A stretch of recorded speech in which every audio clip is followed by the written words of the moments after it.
Welcome to the Thriving Farmer Podcast. I'm your host, Michael Kilpatrick. Our mission is to inspire, educate, and celebrate sustainable farming. We believe that you can build a profitable, sustainable farm that gives you true farm freedom. Join us as we talk to farmers, innovators, educators, and entrepreneurs to glean their top takeaways in business and life. Hey, Thriving Farmers, Michael Kilpatrick here, and today we are going to chat all about winter growing secrets I wish I knew when I got started. So when we started our farm, we rapidly realized that the upstate New York growing season was really short. We barely some years had 90 days or 120 days of frost free. So we could have Memorial Day would be our last frost, and then Labor Day could be our first frost. So it was a pretty short growing season. So we knew we had to do some sort of season extension. But then we realized that we were obviously in a place where there was a lot of farmers. Upstate New York has some wonderful farmers in the Hudson Valley. It's a great growing area and just a lot of good growers, as well as Vermont is chock full of more great growers. And so we knew there was a lot of competition for summer production. So we knew we had to focus on the winter aspects. And our mentors, Paul and Sandy Arnold, at that point had done some winter growing, so spinach.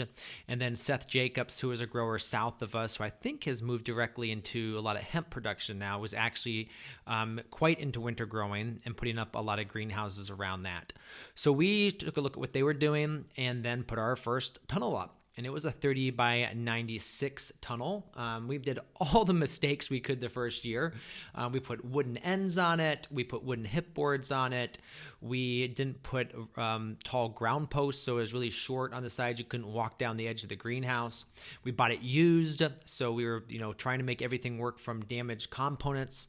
And we thought we needed to heat it, so we put in a wood boiler that we literally had to feed every couple hours. And I do not relish those going back to those days of chucking wood every couple hours.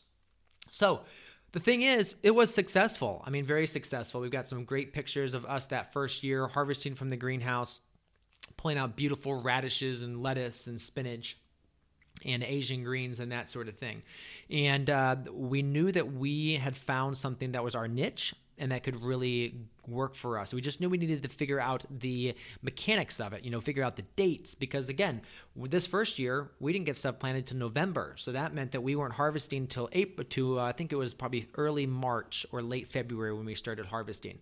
There was still snow on the ground because again, snow on the ground can be into April sometimes in New York, but we knew we were onto something. So fast forward, and when we were like 2012, we were running about a third of an acre of tunnels, everything from low tunnels to hoop houses to more the high tunnel type.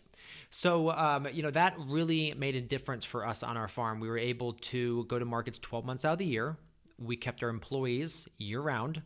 It allowed us to keep those customers year-round and have a CSA that people were paying us every single month for, and it helped pay for the startup expenses for the year. So being able to go through December, January, and February and March, which is about a quarter of our income, definitely brought in money, so that meant we didn't have to go out and get an annual operating loan.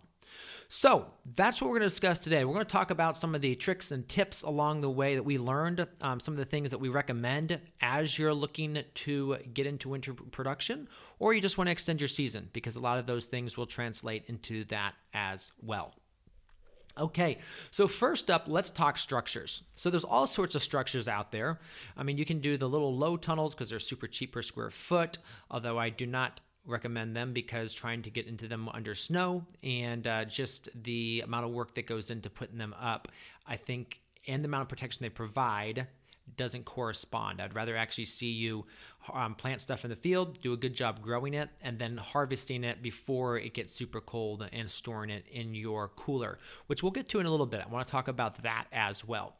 But back to structures. So the main structures we obviously would recommend is either caterpillar tunnels or high tunnels. Caterpillar tunnels are great because they're cheap and they're easy to put up. In a couple hours, you can throw one up. But there's a lot of downsides too. Very small area, so that means that you're going to have frost creeping in on the edges. They stay cold. They can be damaged by the wind. They can be damaged by the snow, depending on where you are, if you how close you put your bows. So that's why high tunnels are preferred. Now, high tunnels, again, advantages there is that they have massive airspace, so it's going to warm up much more. It has much less edge effect to center effect, which means that it has less cooling pushing on the greenhouse. So it's got a lot more volume of air inside, which means it's going to stay warmer and it's going to actually produce a much better crop and more of a crop, because the warmer your greenhouse stays, the more production you'll have. So we prefer, going as wide as you can. Right now, we are actually looking at a 36 by 196 greenhouse, or maybe 198. Not sure exactly how we're going to do that. But again, the bigger, the better. And high sidewalls. And there's, again, a bunch more aspects of this too. Again, go with all steel production. Make sure you put overhead irrigation in. But yeah, there's a few other things that we could talk about on this, but we're just going to keep moving through the different aspects that you need to work for. So the next thing I would recommend is when you're constructing this, obviously you want to make sure you're in the right location, want to make sure the orientation is correct for your area. And then the other thing too is to make sure you have proper drainage. So this is a key thing that I think a lot of beginners forget, is that with that greenhouse, it's going to shed a lot of water, and that water needs to go someplace, and you don't want that water in your tunnel. So you want to spend the money, do the excavation, make sure it's oriented right, and that you have it sloping away, or you put French drains in along the side so that it's going to drain the water out. And so that's definitely money worth spending. Another thing is to anchor the tunnel down.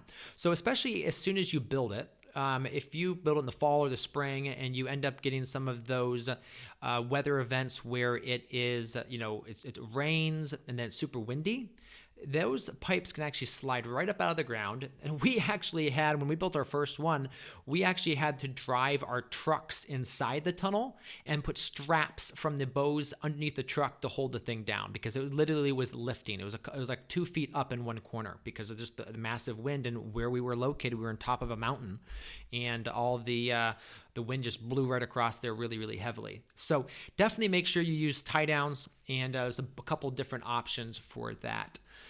Another thing I would say is snow. So snow has a big, and especially the farther north you are, you're going to have more snow, but making sure you get rid of the right amount of snow and get rid of the snow properly. It's not great to just go out there and say, I'm going to start clearing snow, because if you clear all the snow on one side of the house and not the other, you can absolutely cause the collapse yourself. So what we recommend is come in and remove snow equally from both sides. And so that will allow it to kind of distribute that stress back and forth and not collapse the whole thing. Other thing is, if it's snowing, go out during the snowstorm and remove it a couple inches at a time. It's much, much easier. We had a storm, I think it got us about 36 to 42 inches. And because we weren't clearing fast enough, we eventually just got stuck. I mean, all the equipment got stuck. We could not move anymore. So we had to have our neighbor with a massive 80 horsepower John Deere come over with a massive bucket. And he was very kind to work for 3 or 4 hours and help us get it all cleared out. And nothing collapsed that day. But it still is something that you want to pay attention to, and it can be a challenge. Another thing for removing snow is to get your light in there, because light is super important in the wintertime. And actually, the 10 hours of daylight is where growth kind of stops on your farm. There can be a little bit of growth, especially down south. I don't think it's as relevant because, again, if your temperatures stay above 50 degrees, that's kind of a magic cutoff. Things will actually keep growing slightly during that time period, but that's something you definitely want to think about. Shape. So obviously the further north you are, and if you have snow issues, you definitely want the Gothic shape, which is where the greenhouse goes to a point in the middle. And Quonset is more of the half round shape, and that's more for things like further south and smaller tunnels. So when we were up in New York, we had Quonset shaped hoop houses or caterpillars, and that worked fine, although we did definitely get some snow buildup on the peak, and it'd been nicer if it was Gothic, but they still work that way. Okay, the other big thing I want to talk about is when to plant, because everyone's like, well, I don't know if I need to pull my tomatoes now and get stuff in the ground or not. And because the U.S. has so many different great growing zones, which makes it fun. It also makes it very hard for me to sit here and say, Michael, you say, Michael, when do I plant my spinach? And well, it's tough. I mean, for us, there was a couple rules of thumb that we used, and I can share those. Obviously, we go much, much deeper into this in some of our other trainings. But for, let's say, things like spinach, you'll want to plant it in the greenhouse. If you're looking for baby spinach, you can plant like a couple weeks after your first frost date in the fall. So let's say it's middle of September and another a couple weeks, so maybe even to middle of October you could plant then. Again, that's going to be varied about the size that you actually get it during the winter time, because you have to get it large enough to actually harvest. So again, if you're planting middle of September, it's going to be pretty big. If you plant the end of October or middle of October, it's going to be relatively small. For things like lettuce, you want to plant that again beginning of October, and again looking at like your last frost date and then like counting off about 4 weeks after that makes sense. But for other crops, it's different too. For like brassica greens, we were planting those middle of September in our greenhouse and starting those in late August, early September. So it's a couple different crops, a wide variety. And the other thing too is you don't want to plant all at once. So you're going to stagger these. And what we would do is when we would figure out like a new crop, we think it'll grow best around this date, we would also plant on 2 dates around that. So maybe 5 days before, we plant on the perfect date we thought, and then 5 days after. And then keep records of that. So when tag in the greenhouse, tag would always get the variety, the date it was planted, and how we planted it. So we planted with the Earthway and used the beet plate number 2, which is a custom beet plate that we would create for our Earthway. Then that was going to be written on that tag. And obviously we were also writing that down in our spreadsheet. But the reason it was on the tag is so when you're in the field, you can just walk through the field and just say, I wonder what this was. It's not looking as good as I would like, or this looks perfect. What was that actual rate? Okay, so another easy way to keep track of everything is just snap pictures. So go out into the field, snap pictures of what things look like. When you seed a bed, snap picture with a surrounding landmark that you can get an idea of where it was. And then it's just all going to upload into your photo sync, and hopefully you're using something like Google Photos so that you can just go back and say, what did it look like last year at this time? Oh, okay, that's how it looked. And then you can get a good idea of how you need to go from there. Let's chat crop steering, because crop steering is also something you need to think about too.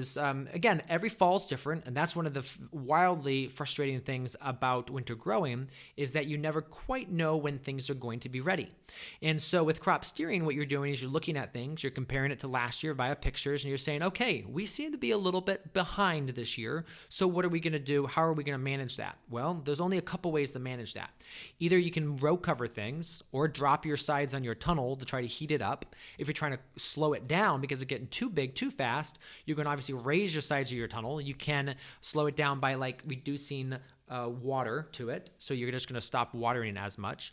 So those are the main ways to do that. Now, the problem with that is that you also need to worry about acclimating your crops to the winter.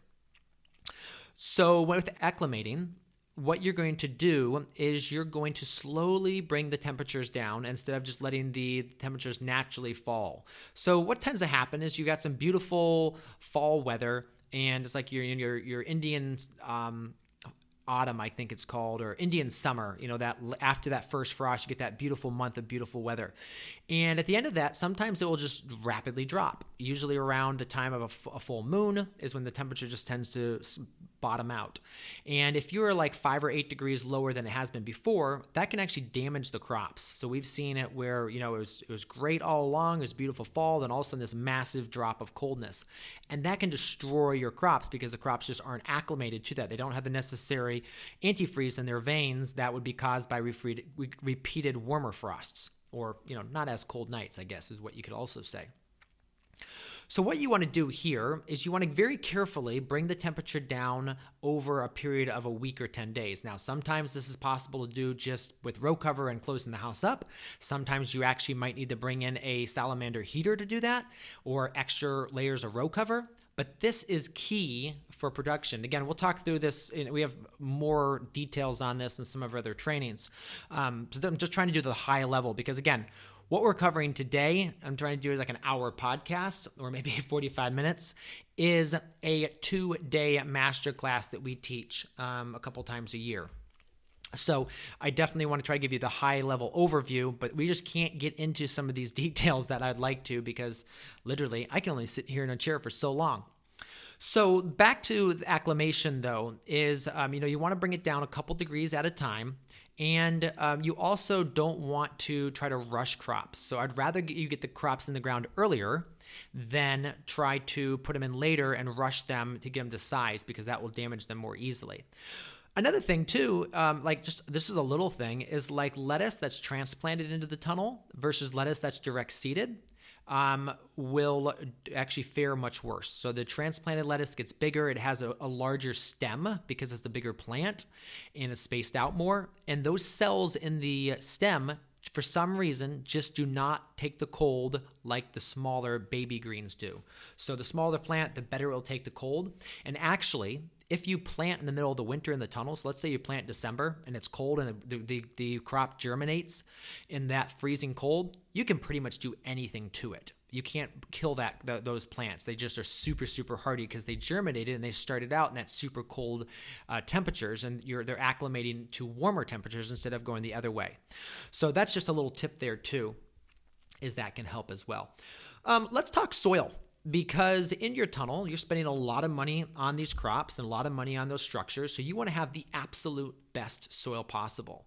So we like to see organic matters in the 8 to 10% range, and we would manage that in a couple different ways. We also would do 2 soil tests a year. So we'd do one in the spring. We'd also do it in the fall. So normally how a cycle in the greenhouse for us would go would be we would plant in the spring with tomatoes probably in March or probably beginning of April. Tomatoes go through the summer, pull the tomatoes out in the fall, plant the greens, and at that time we'd do our soil test.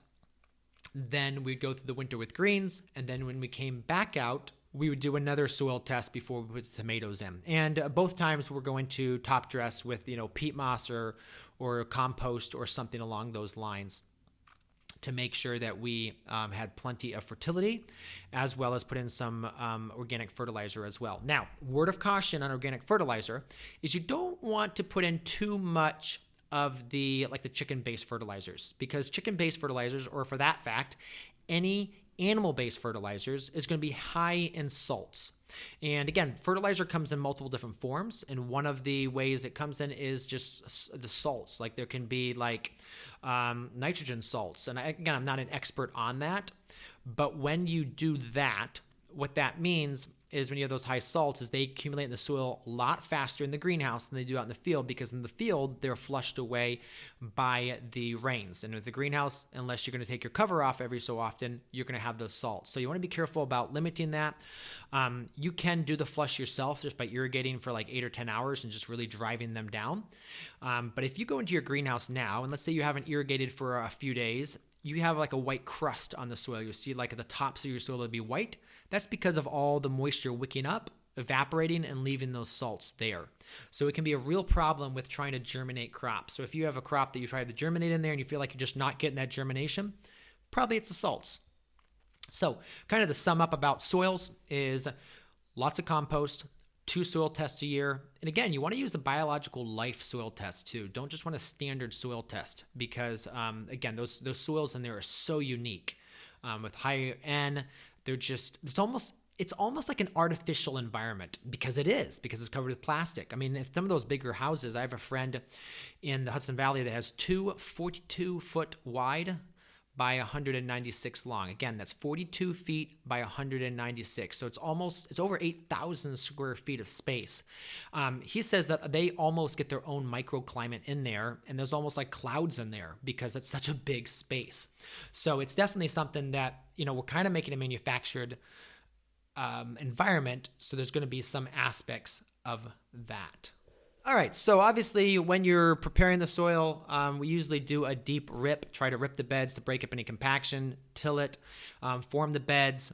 Ideally, so let's talk about managing weeds in this whole process. Ideally, you're going to let that bed sit for 7 to 10 days so you can try to germinate a flush of weeds before you seed.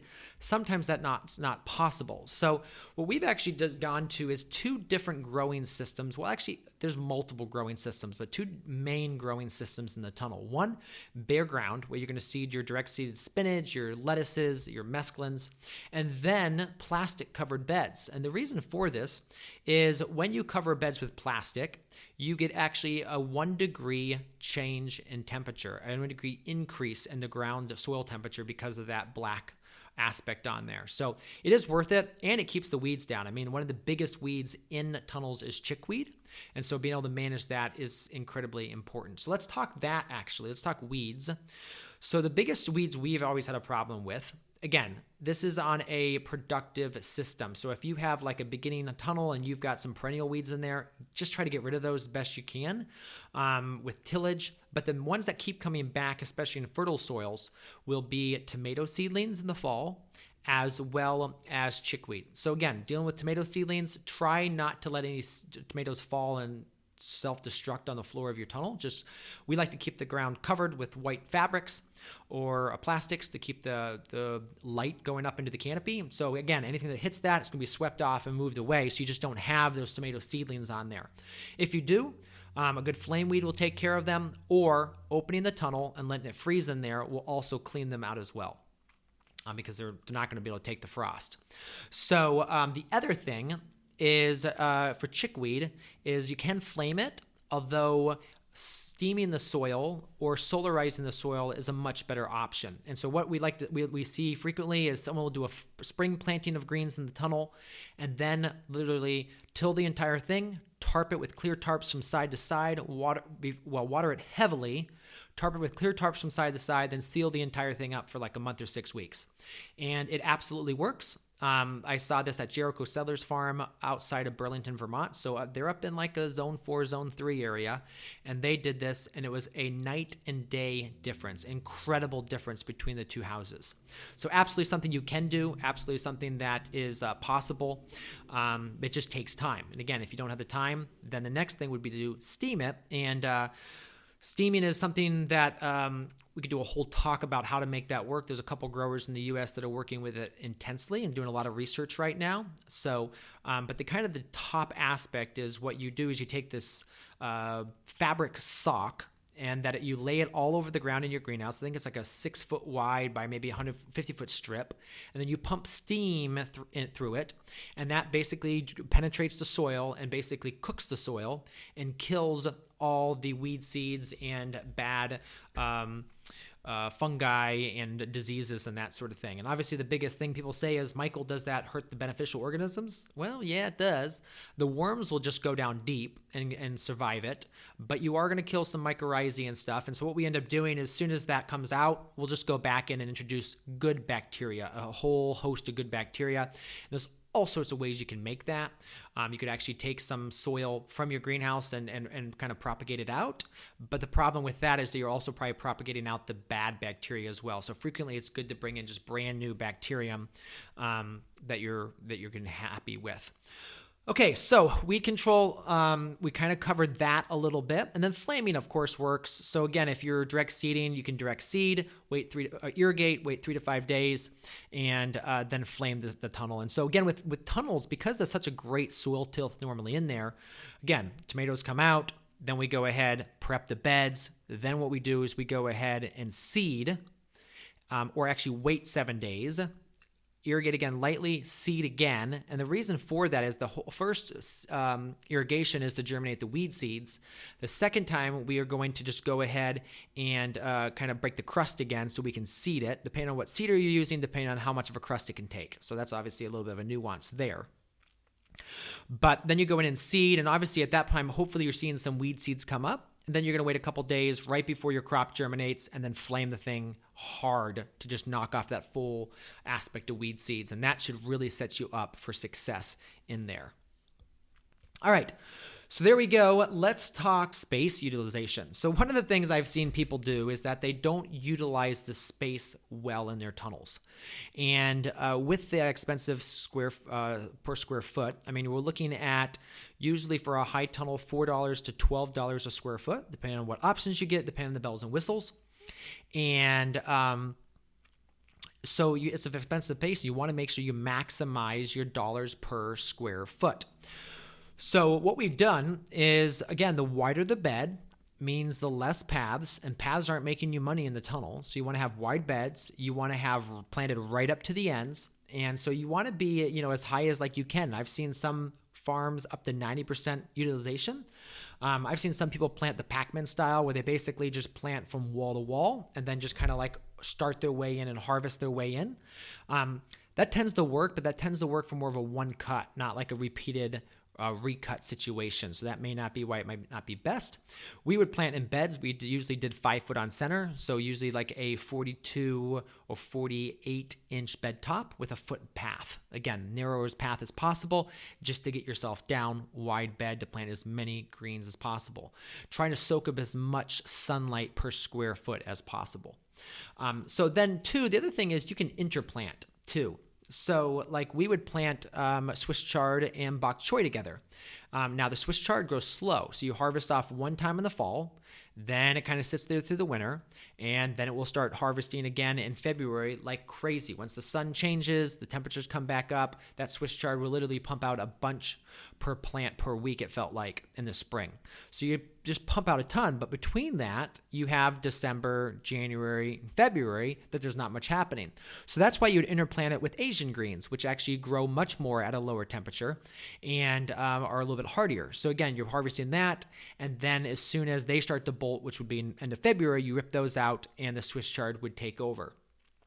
Another thing we would do is plant our end walls. So, one of the things with these tunnels is you have that right against the end wall, which is almost wasted space. So we plant things like herbs there, like lavender or rosemary or other herbs, which, could take a little bit more, need some protection, but also are going to give us a yield over the winter. Thyme is a great one in there as well. So let's also talk underplanting. So another thing we would do too is when we put the tomatoes in, we would actually rip out the center of our beds, plant tomatoes in the center of our beds with brand new compost, let the greens keep growing on the outside of the beds. You have to be really careful because if you have aphids, you do not want to do this. If you have aphids in there, you want to clear the entire bed. And we'll talk about aphids at the end. But if you are managing well, you can do this technique. And then as soon as those greens are done, if the tomatoes aren't too big, you could actually rip those greens out and replant greens in the same spot between the tomatoes. And then by the time those tomatoes are like 6 or 7 weeks old, they'll have grown enough to actually start shading that. But you have harvested all that. And now things that we've underplanted things like celery, kale, radishes, turnips. Let's see, other things would be like cilantro, dill, beets actually work real well, turnips work real well. So again, you can really, if you underplant, you can pay for the heat of that entire house for keeping those tomatoes nice and toasty just by underplanting with those crops. But you have to be careful because it takes a lot more management to make that work. We've also done overplanting. So this is where we would plant bulbs underneath the ground in the fall. Then we'd plant greens right on top of that. And the greens would be harvested, the bulbs would come up, and either like the onions or flower bulbs would give us a whole nother second crop from that same space. Another thing is obviously spacing out the plantings too. So when we would plant greens, because we wanted to have mesclun all winter long, we would start planting end of, probably actually early October, and we wouldn't finish planting in the tunnel till like the first week of November. So we were doing like 4 to 6 plantings in there to make sure that we had a succession of plantings so we could harvest all spring. And then for like things like mesclun, yes, you'll get a regrowth, but sometimes it's worth actually ripping it out, especially if you're harvesting most of the plant and replanting. And again, with the planting too, there's like multiple ways to harvest things. So there's obviously harvest the whole plant, things like leeks, radishes, beets, carrots. And that's why I don't like growing those in tunnels like this, is because you harvest them once and then if you're further south, it may work better. But where we were north, you're just not going to get much growth in the winter. So your tunnel is more about stockpiling, and then you're going to do a lot of your planting and, in October, and then you're starting to replant back in February. So again, if you're ripping out crops completely, there's not any growth happening in those 4 months. But if you have plants that you're just pinching off the outside leaves, like kale, chard, the Asian greens, things like spinach, they will regrow much quicker because they have a root system in the ground and they have some leaves that are collecting the photosynthesis for them. So that's I like to actually harvest, the outer bigger leaves compared to clear cutting a tunnel, because you get a better quality leaf. So you don't get cut leaves. You don't get like a half cut leaf on the top, but you also get more photosynthesis happening in the tunnel there. So that's why I like that. And it just does a better quality with that. The other thing too is row covers. So row covers can be an incredibly important part of this system, and they normally are, because what does row covers do? There's a lot of things row covers do. One, they trap in heat, not a lot, but some. Two, they stop the wind, which is super important, because when a crop is frozen, any wind is going to desiccate it. And when that happens, what's going to happen is they cannot replace the water that's been pulled from the surface cells of their leaves because they're frozen. And so they're just going to die. And so you'll get burnt spots on your leaves. So that's why the row cover helps that too. The other thing is it will hold moisture in, which also helps with the desiccation. And another thing that's going to do is it's actually going to prevent it from warming up super quick. So let's say it's been 0 at night. Inside your tunnel is 15 degrees, and the sun comes up. Well, the sun's going to raise the temperature in the greenhouse very rapidly, which can get up to 70 or 80 degrees on a spring day. That's even if it's that cold, because that much solar energy coming into the house. And so what's going to happen is you can actually warm your plants way too quick, and that can actually burn them as well or damage the cell structure. So what the row cover does is actually slows that down enough that the plant can actually wake up properly. So super key. The other thing, though, is you don't want a lot of moisture. Yes, you're trying to preserve the moisture under the row cover, but too much moisture is going to cause problems as well. And so what you need to do is you need to run your vents open. So we would run our vents open to around 32 degrees. Paul and Sandy Arnold leave their vents open, I think, down to like minus something degrees. I mean, they leave them open pretty much 24/7 during the wintertime. They don't close them. They want to keep the humidity as low as possible. My thought was below 32 degrees, not much moisture is moving around because it's frozen, but I don't know if that's true. That's obviously some of the research we still need to do.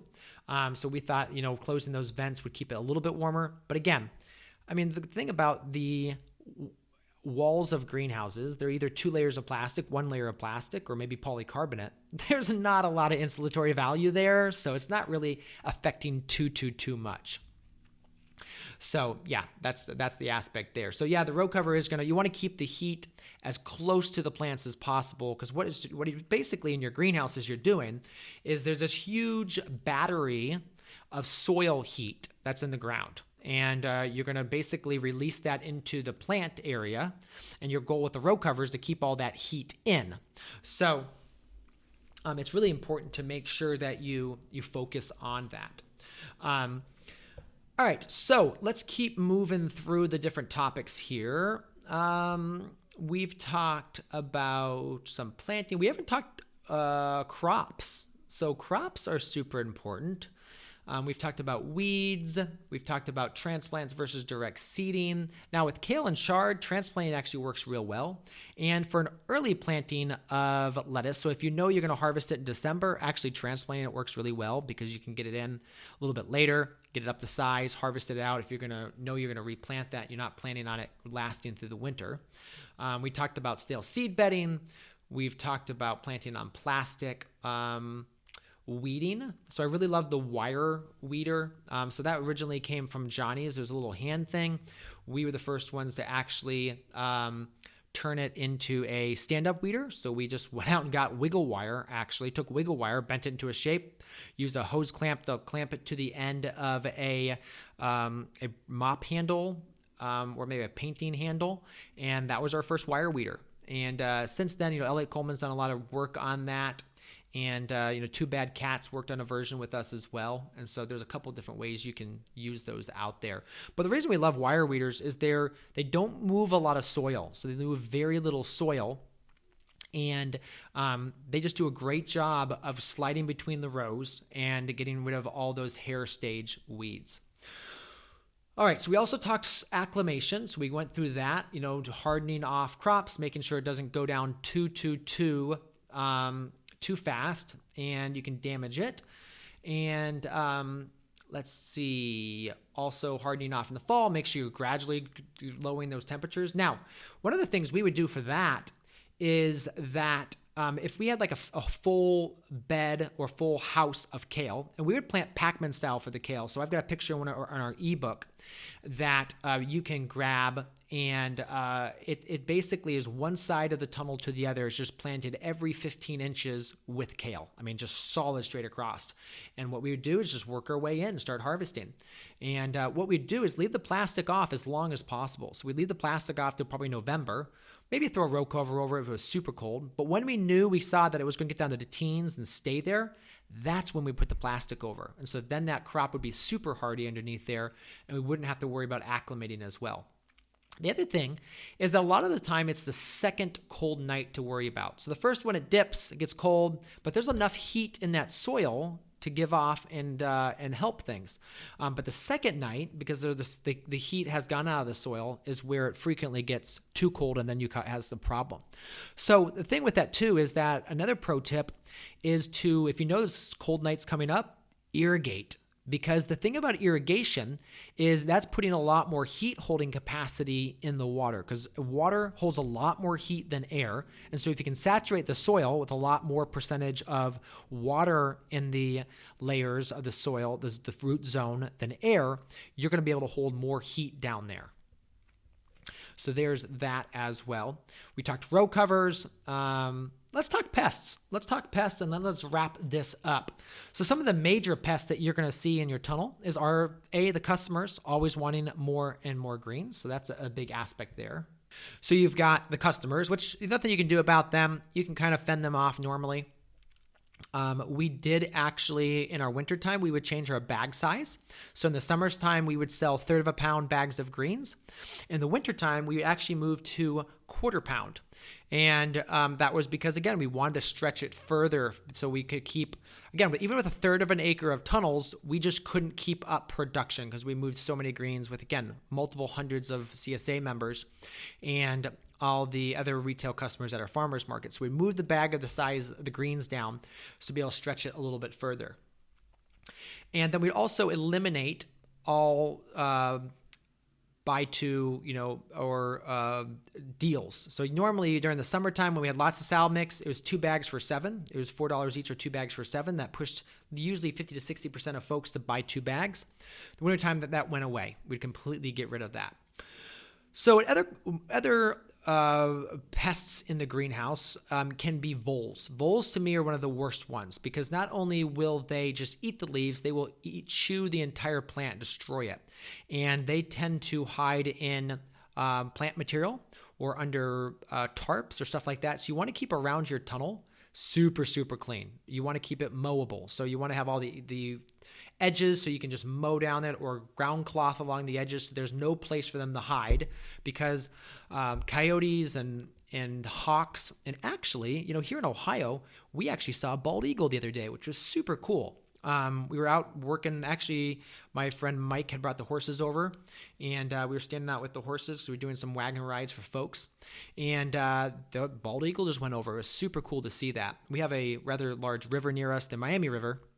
So I think that's where he was kind of headed towards, but it was just, again, super cool to see that here, to see them coming back so much. And so hawks do a great job of that. Also, obviously domestic cats and dogs do a great job of getting those voles out of there. But if you have problems in the greenhouse, let's say you get them in. And another thing too is putting flashing around your entire house, about 1 foot down all the way around. We like to see flashing, and that will prevent the voles from getting in. But if they're in, now here's how we deal with them. So first, we take little toolboxes. This is something I learned from Elliot Coleman. Super cool idea. Take a little plastic toolbox, so a dark colored one, so it can be completely pitch black inside. Drill 1 inch to 1.25 inch hole in the the short ends, so either end of the toolbox, and then put in 2 snap traps. And the thing is these voles will run along the edge of the greenhouse and think this is a little tunnel to go in. 2 on the edge of the greenhouse, run in and get snapped. The other thing is Agrid 3. So we use the exact same boxes and just put a couple bait chunks of Agrid 3 in there. And so those are fabulous as well.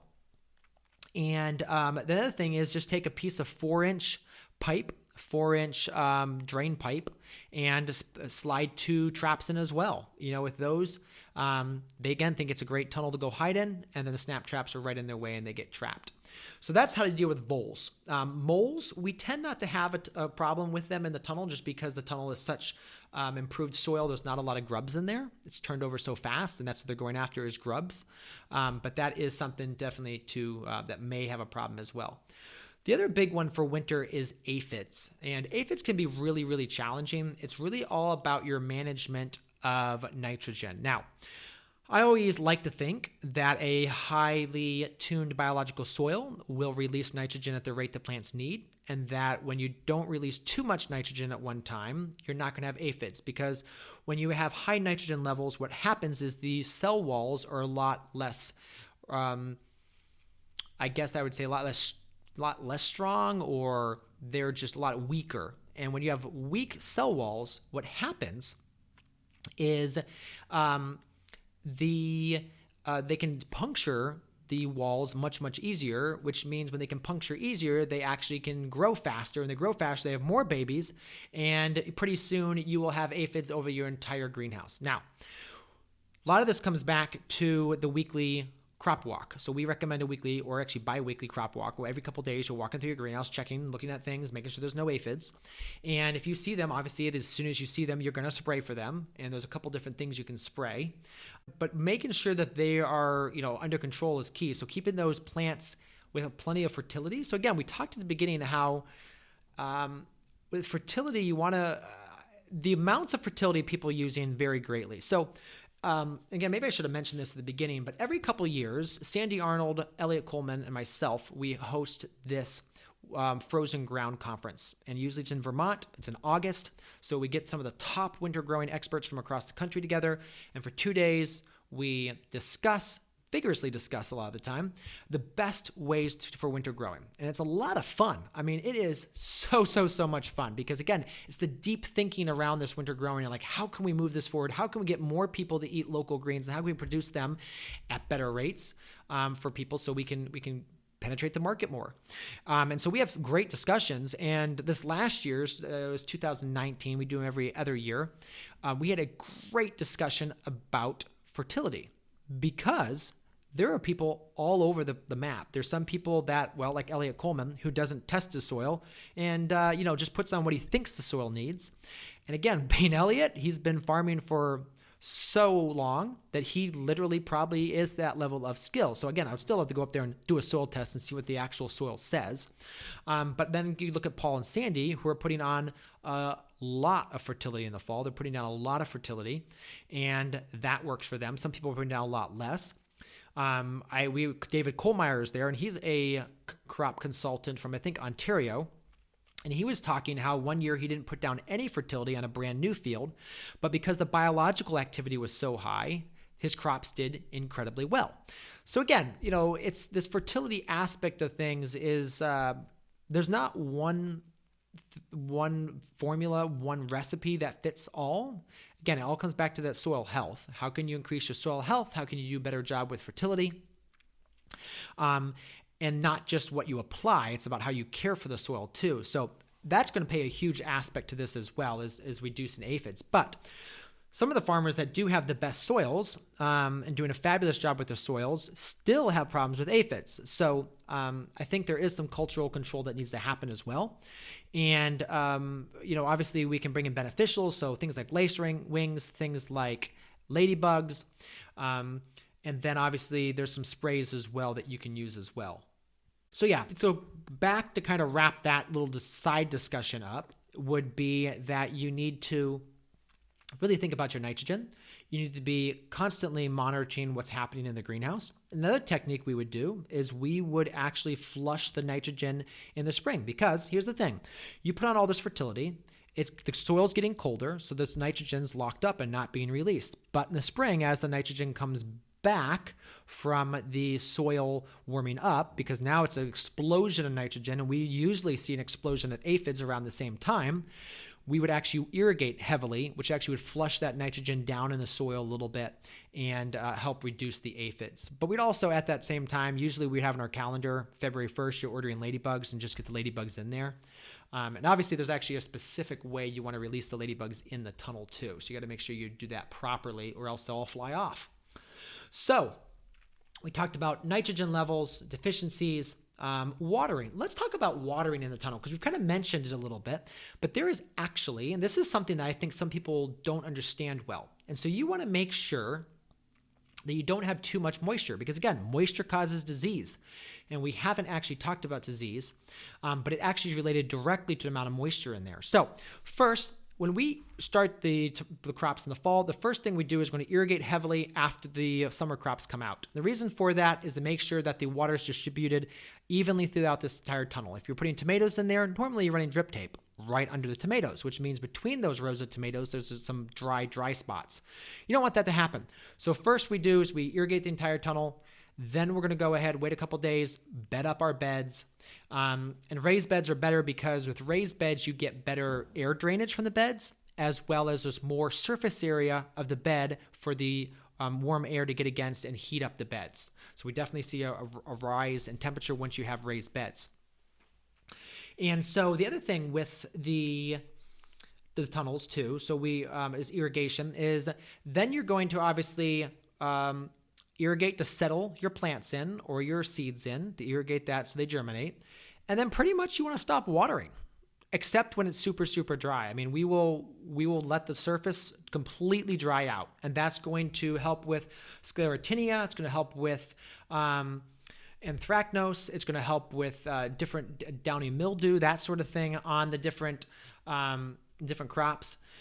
And so that you want to keep it as dry as possible. So we might, irrigate the crops in and then literally not irrigate again till like February or March. So we will do some irrigation during the winter. Usually it's a deep, deep irrigation. So if we realize the plants are super dry, or we have one of those super cold spells coming, we want to put the more moisture into the soil, we'll irrigate. But how we're going to do this is we're going to look on the forecast for a sunny day. Even if it can be super cold, it has to be sunny. We'll start irrigating as soon as the greenhouse thaws out. Take the covers off, irrigate heavily for 3 to 4 hours, and then literally open up the house as much as possible. So if it's warm enough to roll up the sides, we'll roll up the sides. If it's warm enough to open the ends up, we'll completely open the ends up. Try to dry the tunnel back out again. Your goal is that you never have water beating on the inside layer of plastic. So you want to have the inside plastic dry during the wintertime. And so I know a lot of people are like, oh my gosh, that blows my mind. Absolutely. Yeah, absolutely. So then you do that, you focus on that. And then again, obviously, we're going to start irrigating again once we get into March and April to kind of drive that nitrogen down, as well as by then the plants are the temperatures are so much warmer, and there's just a lot more demand on that as well. So yeah, that's kind of like the overview of watering. Obviously, there's some more aspects of it we could go into, but that's kind of like the simple aspect of it. Okay. Uneven watering can be a problem too. So you just want to make sure you set up that's why we prefer overhead hanging from the rafters and not setting up with like wobblers or like mega nets inside the tunnel. I've actually consulted with JM on this, is that he was having some issues in the tunnel with just spots of like poor germination and just poor growth. So I looked at it, I was like looking at it, and I was like, you know what, JM, this is actually right below where your irrigation heads is. And I believe it's just from too much water in this one section, just flushing that nitrogen out. And it also comes back to the fertilizers too you're using. So if you're using highly soluble fertilizers, those are going to flush out a lot quicker than if you're using a slow release fertilizer that's going to release over a much longer time. So you have to be careful about that too. All right, HAF fans too. So if you have caterpillars, obviously it's kind of a little hard to put those in, but high tunnels definitely should have the HAF fans. Keep those on all winter long to keep the air moving in there, to keep it dry as possible. And let's see what else. Growth rates. This is another thing to think about too. And we kind of touched on this, how we talked about things start to slow down in the fall. But really how it is, and at best if I can't, over the airwaves, I can't share a graphic, and a graphic's worth 1,000 words, but I'll attempt to explain it. So what we've got is in December, let's say October, growth is definitely slowing in the field. September, it's still slowing. August actually slows from July. July is usually your fastest growth month. August tends to slow because your day length decreases as well as your temperatures typically decrease. Keeps decreasing through December, October, November. When you hit 10 hours of daylight a day, it pretty much stops. It doesn't completely stop, but it pretty much stops. So I still see usually spinach growing through that, and some of the other greens will grow, but only if it's above 50 degrees. So it has to be above 50 degrees for that growth to happen. But once we get into, let's say, February, the light starts to increase again. The temperatures start, because the light increases and the sun gains intensity. And it's not just the amount of light, it's the intensity and the solar radiation it's giving off. That's why LED lights will never do the same as sunlight, because it just lacks the intensity. So yeah, we do know people that are using LED lights in the wintertime to increase growth. It can happen. You have to be over 50 degrees again. It usually doesn't pay for it unless you're doing things like microgreens or something like that. But it is possible. So kind of moving into, let's say, February and March, things really start to take off. And in fact, let's say in April in the greenhouse, you'll get greens in 21 days compared to, let's say, if you planted in December, they'll sit there for 30, 40, 50 days before they really do anything, just because, again, so cold. So what you have to do also is think about how you stack the crops in there. And so we'll also start pulling out crops end of February, because we know as we'll harvest a section in the greenhouse and we'll actually change that over to a brand new crop. Maybe we'll switch it to beets or turnips or another green. Maybe we'll plant head lettuce in there, because we know that literally a couple weeks later, it's going to start growing so fast, we will just be tilling under large swatches of these other crops in there because they're just growing so fast. Obviously, if you have caterpillar tunnels, all of this is going to be delayed, because with a large high tunnel, the growth is just going to be so much better because of the size of the tunnel and the microclimate in that tunnel. So, pro tip on the overwintered and bolted greens. So like if you're doing things like Mizuna, Tokyo Bakana, bok choys, things like that, you can, even kales, when they start to bolt, you can sell that as, we call it like kalini, or like Asian bunching greens, or like stir fry greens is something we would sell that at. And again, with the beautiful flowers from the brassicas and a couple brightly colored leaves in there from some of the red brassicas, makes a great presentation. Sell it with either like the rest of the garlic you've got, or like an overwintered green garlic, and it will fly off the table, or the CSA customers will absolutely love it. All right, so there you go. That was a lot. So I know we couldn't answer all your questions in this about winter growing. So we do have an ebook. So if you go to www.growingfarmers.com / I think it's winter growing, or 4-season farming. I think it's winter growing. Just go to, I'll make sure that the redirect works. So if you do growingfarmers.com / winter growing, you will absolutely get the opt-in for our ebook. You'll be able to download that. It's a fabulous ebook. It is, how many pages is this? I think this is like 60 pages. We have a lot. It's an older ebook. It's definitely a little bit older because there's some old links in there, but the content is fabulous. It's absolutely fabulous. It's got some great pictures that kind of show the progression of things, how we talked about it, the graphs. We show like how we constructed our greenhouses. We show how we do interplanting. I probably really should be charging for this because it's a lot of material. There's a fabulous amount of material there. We go through the whole acclimation. We talk through different scenarios. We talk a few crops and stuff like that. So yeah, go ahead, download that ebook. It's free at the moment. I would say don't wait. It's free at the moment. So go ahead, grab that. And if you have questions about anything we talk about here in the podcast, feel free to reach out to us on Facebook. It's Growing Farmers with Michael. We have a fabulous Facebook group called Your Successful Farm Business Group. Over 11,000 members, I believe, in there. Very active group, lots of discussion happening. So go ahead, join us, and can't wait to share more things next week with you on the podcast. And now, a word from one of our sponsors. FarmBrig is an online platform that was created to address the high bankruptcy rate, 19% in 2009 alone among farmers. By giving farms access to local consumers, education, and lean farming techniques, FarmBreak is the global epicenter for local farming communities. Farms that sign up on FarmBreak will have a farm profile to be searched by local consumers, a place to post jobs, find farm workers, be associated with farmers markets, sell products online, and access lean farming and other business resources. Visit farmbrig.com, that is farmbrigge.com, to learn more. Next week on the podcast, I will be interviewing Mike Dixon from Big Pond Farm. Mike farms with his family in the Carolinas, and they do vegetables, some animals, as well as run a very popular YouTube channel that shares their journey. We talk everything from how they got started, why they farm, and how they are marketing their farm and producing product for their communities. So join me next week as I interview Mike Dixon from Big Pond Farm. So there you have it, another episode in the books. So I'd love if you would hop on over to iTunes and leave us a rating and a review. Those mean everything to us. We love to hear what you're thinking. If you have a podcast guest that you can recommend, please pop on over to the Thriving Farmer Podcast website and leave us a review. That's thrivingfarmerpodcast.com.